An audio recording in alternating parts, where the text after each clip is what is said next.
علیکم ناظرین، مسٹیریس word ventures میں آپ سب کو خوش آمدید۔ دوستو، قرآن کریم میں سورۃ طلاق کی آیت نمبر 12 میں اللہ رب العزت کا ارشاد پاک ہے کہ اس نے 7 آسمانوں کو پیدا کیا اور 7 ہی زمینیں بنائیں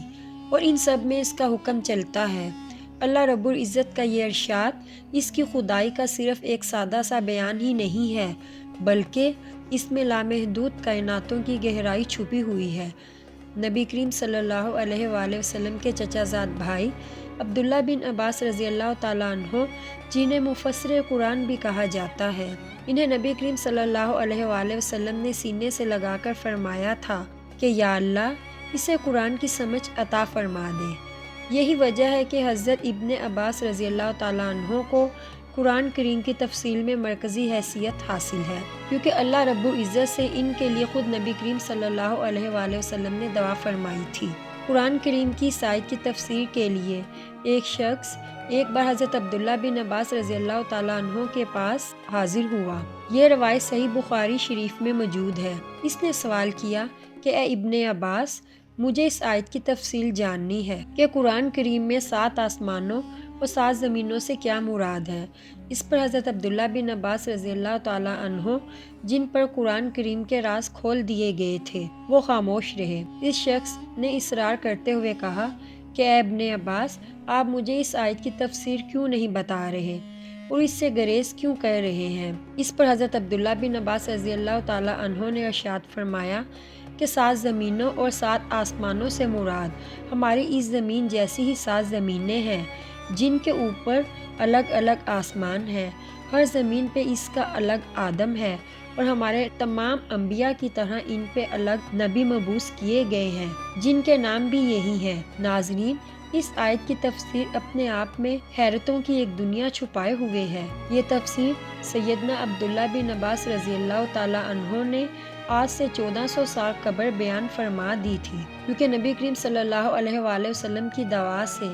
ان پر قرآن کریم کے تمام راز کھول دیے گئے تھے۔ ہم جانتے ہیں کہ آج ہماری خلائی سائنس کا سب سے بڑا موضوع اس زمین کے علاوہ کہیں اور زندگی کی تلاش ہے۔ ہم یہ بھی جانتے ہیں کہ اس مقصد کے لیے حضرت انسان نہ صرف بے شمار کوششیں کر رہا ہے، نئی سے نئی اور جدید سے جدید ترین دوربینیں بنا کر خلا میں بھیجی جا رہی ہیں، اور اس کے ساتھ ساتھ انسان نظام شمسی میں موجود سیاروں اور کچھ چاندوں کو بھی اپنی ضرورت کے مطابق اپنی رہائش کے لیے آباد کرنے کی پلاننگ بھی کر رہا ہے۔ ان سیاروں میں مریخ بھی شامل ہے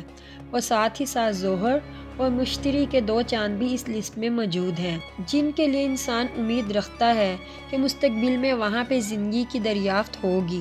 اور انسان وہاں پہ آباد ہو سکے گا۔ ناظرین، یہ وہ حقیقت ہے جس کو انسان نے 100 سالوں پہلے تلاش کرنا شروع کیا تھا، اور اس حقیقت کے بارے میں انسان ابھی تک پوری طرح سے یقین بھی نہیں رکھتا، جبکہ اللہ رب العزت نے اپنی ابدی اور آخری کتاب قرآن مجید میں اس کے بارے میں پہلے ہی ذکر کر دیا ہے، اور سیدنا ابن عباس رضی اللہ تعالیٰ عنہ جیسے مفسر قرآن کی زبان سے اس کی تفصیل بھی ہم تک پہنچا دی ہے۔ یہ بات کہ اس کائنات میں ہماری زمین جیسی زمین، ہم جیسا کوئی نہ کوئی انسان کہیں اور کسی اور زمین پر موجود ہے، جو ہم جیسی زندگی جی رہا ہے، جس کا نام بھی ہم جیسا ہے، جس کے آباء و اجداد بھی ہم جیسے ہیں، جن تک آنے والے پیغمبر بھی ہم جیسے ہیں، یہ احساس انسان کے رونگٹے کھڑے کر دیتا ہے۔ یہ اللہ رب العزت کی عظمت ہے کہ جس سے سائنس آج ہمیں آگاہ کر رہی ہے۔ ہم موجودہ سائنسی علم کی وجہ سے جانتے ہیں کہ اس کائنات میں اتنے ستارے اور سیارے موجود ہیں کہ جتنے ہماری زمین پہ تمام کے تمام ریت کے ذرے بھی نہیں ہیں، یعنی ہماری پوری زمین پہ ریت کے ذروں کی تعداد سے بھی کئی گنا زیادہ ستارے اور سیارے موجود ہیں، اور اتنی کثیر تعداد میں موجود ستاروں اور سیاروں میں کہیں بھی زندگی موجود ہو سکتی ہے۔ اس آیت میں سیدنا ابن عباس رضی اللہ تعالیٰ عنہ کی ہوئی تفسیر کی تشریح کرتے ہوئے علماء کرام کا کہنا ہے کہ 7 کا عدد قرآن پاک میں کئی بار مختلف جگہوں پر مختلف معنیوں میں استعمال ہوا ہے، اور 7 کے عدد کو قرآن کریم نے بڑی اہمیت دی ہے۔ اس کی مزید تشریح کرتے ہوئے علماء کا کہنا ہے کہ یہ زمینیں اور آسمان محض 7 کی تعداد تک محدود نہیں ہوں گے، بلکہ ان کی تعداد ہزاروں میں بھی ہو سکتی ہے۔ 7 کا عدد صرف اور صرف ان کی اہمیت بیان کرنے کے لیے ہے۔ آج ہم جانتے ہیں کہ کائنات میں زندگی کی تلاش کے ساتھ ساتھ انسان مختلف قسم کی تھیریز پر بھی کام کر رہا ہے۔ انہی میں سے ایک تھیری ہے جسے ہم سٹرنگ تھیری کہتے ہیں اور عام لوگ اسے ملٹیپلز تھیری کہتے ہیں۔ اس تھیری کے مطابق اس کائنات میں نہ صرف بے شمار ڈیمینشنز موجود ہیں بلکہ اس کائنات جیسی بے شمار اور کائناتیں بھی موجود ہوں گی جو اس کائنات کے ساتھ ہی پیدا ہوئی ہیں۔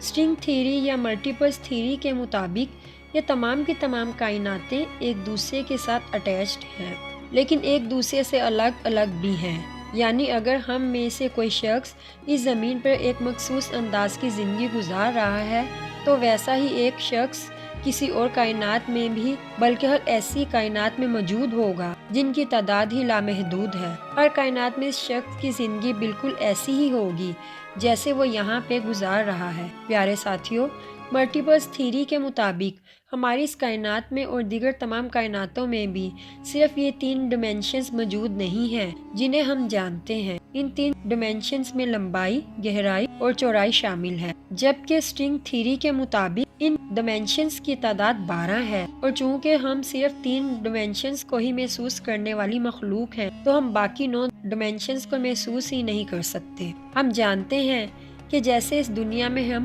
بہت ساری مخلوقات کو دیکھ سکتے ہیں وہیں پہ ایسی بھی بہت ساری مخلوقات ہیں جنہیں ہم اپنی آنکھوں سے نہیں دیکھ سکتے۔ وہ مخلوقات جنہیں ہم اپنی آنکھوں سے دیکھ سکتے ہیں وہ ہم انسان ہیں یا دیگر جانور اور پرندے۔ جن مخلوقات کو ہم اپنی آنکھوں سے نہیں دیکھ سکتے وہ بیکٹیریا، وائرس اور ان جیسی دیگر خوردبینی مخلوقات ہیں۔ ہم جانتے ہیں کہ ہماری اس دنیا میں جنات بھی موجود ہیں اور فرشتے بھی، لیکن ہم انہیں اپنی آنکھوں سے نہیں دیکھ سکتے کیونکہ ان کے موجود ہونے کی ڈیمینشن ہی ہماری نظروں سے اوجھل ہے۔ اس سے ظاہر ہوتا ہے کہ اللہ تعالیٰ کی بنائی ہوئی اس کائنات اور اس جیسی دیگر لامحدود کائناتوں میں نہ صرف اس جیسی بے شمار زمینیں اور آسمان موجود ہیں بلکہ ہر کائنات میں ہم جیسی مخلوقات کے علاوہ اور بھی بہت ساری مخلوقات آباد ہیں جنہیں ہم اپنی آنکھوں سے نہ تو دیکھ سکتے ہیں اور نہ ہی انہیں محسوس کر سکتے ہیں۔ بحیثیت مسلمان ہم اللہ رب العزت کے اس فرمان پہ مکمل یقین رکھتے ہیں اور اس پہ ہمارا ایمان بھی ہے۔ اس آیت سے ہمیں اس بات کا مطلب بھی سمجھ آتا ہے جو اللہ رب العزت اپنے بارے میں فرماتے ہیں کہ اللہ بے نیاز ہے، اسے ہماری کوئی ضرورت نہیں ہے بلکہ ہمیں اپنی نجات کے لیے اللہ رب العزت کی خوشنودی اور اس کی رضا کی ضرورت ہے۔ یہ آیت اسی جانب اشارہ کرتی ہے کہ اگر ہم اللہ تعالیٰ کی نافرمانی سرکشی بھی کریں تب بھی ہم جیسے بہت سارے لوگ اس کائنات میں یا اس جیسی کسی اور کائنات میں موجود ہیں جو اللہ رب العزت کی فرما برداری کریں گے اور اس کے احکام مانیں گے۔ یہ سب سمجھنے کے بعد جب ہم اللہ اکبر کہتے ہیں تو ہمارا ایمان اس سے اور بھی تازہ ہو جاتا ہے کیونکہ اس بار ہم یہ اللہ اکبر خوب سوچ سمجھ کر اور ان چیزوں کو دیکھ کر کہہ رہے ہیں۔